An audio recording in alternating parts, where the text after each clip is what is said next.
मोक्ष प्राप्ति का मार्ग जीवन का सबसे अनमोल ज्ञान। दोस्तों, आज हम आपके लिए एक ऐसी धार्मिक कथा लेकर आए हैं जिसे सुनने के बाद आपको इस बात का ज्ञान प्राप्त होगा कि मोक्ष की प्राप्ति का सबसे उत्तम मार्ग क्या है। तो लीजिए सुनते हैं आज की कथा। वैशाली नगर के एक बहुत बड़े राजा हुए। राजा हर्षवर्धन राजा की ईश्वर पर बड़ी आस्था थी। राजा के पूर्वजों से यह बात चली आ रही थी कि उनके सभी पूर्वजों ने भक्ति का मार्ग अपनाकर मोक्ष प्राप्त किया है। मात्र एक ईश्वर भक्ति जैसा पुण्य कर्म करके मोक्ष को प्राप्त किया जा सकता है।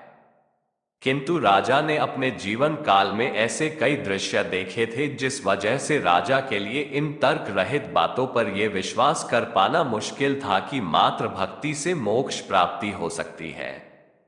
राजा इसी सोच की उधेड़-बुन में लगा रहता कि मैंने कई परम भक्त देखे, उनकी आत्माएं आज तक धरती पर क्यों भटक रही। असल में सच्ची भक्ति का सही अर्थ क्या है।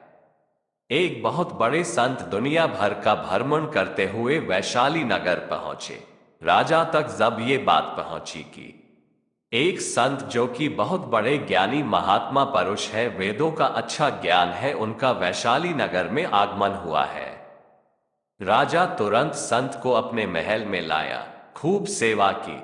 संत ने राजा से पूछा कि किसी बात को लेकर चिंतित जान पड़ते हो राजन? यदि कोई सवाल है मन में तो पूछ लो। राजन ने अपने सवाल संत जी के सामने रखते हुए कहा, हे ज्ञानी महात्मा, क्या ईश्वर भक्ति जैसे धर्म कर्म का रास्ता अपनाकर मोक्ष प्राप्त कर पाना संभव है?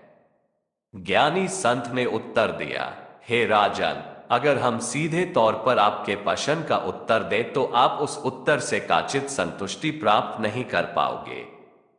सच्ची ईश्वर की भक्ति से मोक्ष प्राप्ति होती है। इस कथन में कितनी सत्यता है ये जानने के लिए आपको संपूर्ण ईश्वर भक्ति को विस्तार से समझना होगा, क्योंकि संपूर्ण ईश्वर भक्ति ही आपको मोक्ष के द्वार तक लेकर जाती है।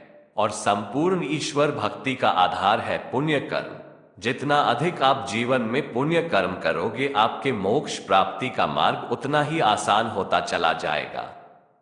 मोक्ष प्राप्ति का इतना सहज नहीं, इसके लिए मन और इंद्रियों पर नियंत्रण रखना अति आवश्यक है।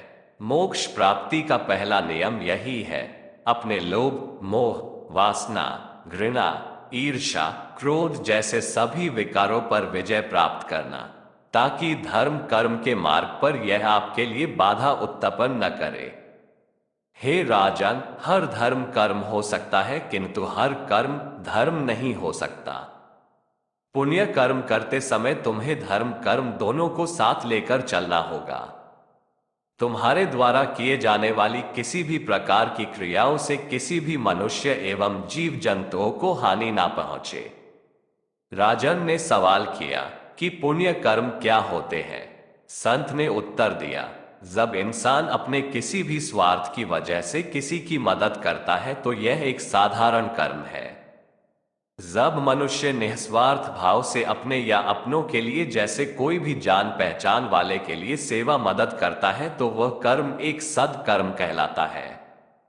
जब भी मनुष्य जीवन में अपनों के साथ साथ उन सभी मनुष्य एवं जीवों के लिए निस्वार्थ भाव से सेवा मदद करता है तो वह पुण्य कर्म कहलाता है। जैसे किसी ऐसे इंसान की मदद कर देना या करते रहना जिससे उसका इंसानियत के सिवा और कोई रिश्ता ना हो, जिससे उसका कोई निजी स्वार्थ ना जुड़ा हो। घर के बाहर पशु पक्षियों के लिए दाना पानी रखना, चींटियों को आटा डालना, आवारा पशुओं की मदद करना, मुसीबत में फंसे किसी भी मनुष्य एवं जीव जंतु की मदद करना, ये सब पुण्य कर्मों का उदाहरण है। अतः पुण्य कर्म की ही सबसे उत्तम कर्म माना गया है। लेकिन ये सब कुछ धर्म कर्म के साथ करना होगा। धर्म यानी परिवार, समाज और संसार के हर जीव प्राणी के प्रति अपनी जिम्मेदारियों को समझते हुए हर जिम्मेदारी को सच्ची निष्ठा से निभाना और हर कार्य को पूरी ईमानदारी से पूर्ण करना।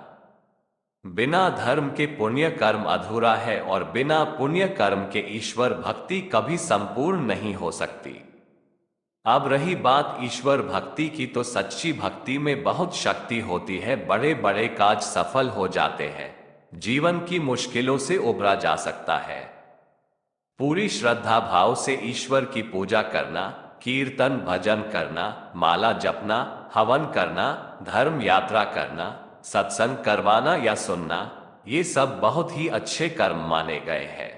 ईश्वर की ऐसी भक्ति करने से जीवन में सुख सुकून समृद्धि की प्राप्ति होती है, जीवन मंगलमय हो जाता है। यानी भक्ति से बहुत कुछ प्राप्त किया जा सकता है, लेकिन मोक्ष और अमरता नहीं। लेकिन मोक्ष का रास्ता इसी भक्ति से होकर ही निकलता है, क्योंकि हर वक्त ईश्वर की भक्ति में डूबा रहने वाला इंसान अध्यात्म ज्ञान की प्राप्ति करने लगता है। अध्यात्म ज्ञान इंसान को बुरे कर्म और अधर्म करने से रोकती है, जिस वजह से मनुष्य के मन में सकारात्मक विचारों का ही जन्म होता है, जिससे वो पुण्य कर्मों की ओर अग्रसर होता है। पूरी श्रद्धा भाव से ईश्वर की पूजा करना, कीर्तन भजन करना, माला जपना, हवन करना, धर्म यात्रा करना, सत्संग करवाना या सुनना, ये सब पूर्णतः ईश्वर की भक्ति नहीं है। अतः कोई भक्ति भी तब तक पुण्य कर्म की श्रेणी में नहीं गिनी जा सकती जब तक वो निस्वार्थ भाव से सार्वजनिक हित हेतु ना की जाए। जबकि ईश्वर की सच्ची भक्ति सिर्फ यहीं तक सीमित नहीं होती, बल्कि भूखे को खाना खिलाना, प्यासे को पानी पिलाना से लेकर हर पुण्य कर्म करना ही संपूर्ण ईश्वर भक्ति कहलाता है। इंसानियत को ताव पर रखकर भक्ति करना ये स्वयं भक्ति का अपमान है। यदि आप ऐसा कर रहे हो तो आप भक्ति का सही अर्थ समझे ही नहीं। सच्ची भक्ति इंसानियत से परे नहीं।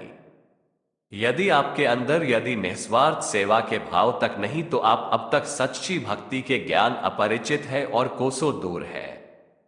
बिना दान पुण्य और पुण्य कर्मों के ईश्वर भक्ति कभी संपूर्ण नहीं हो सकती।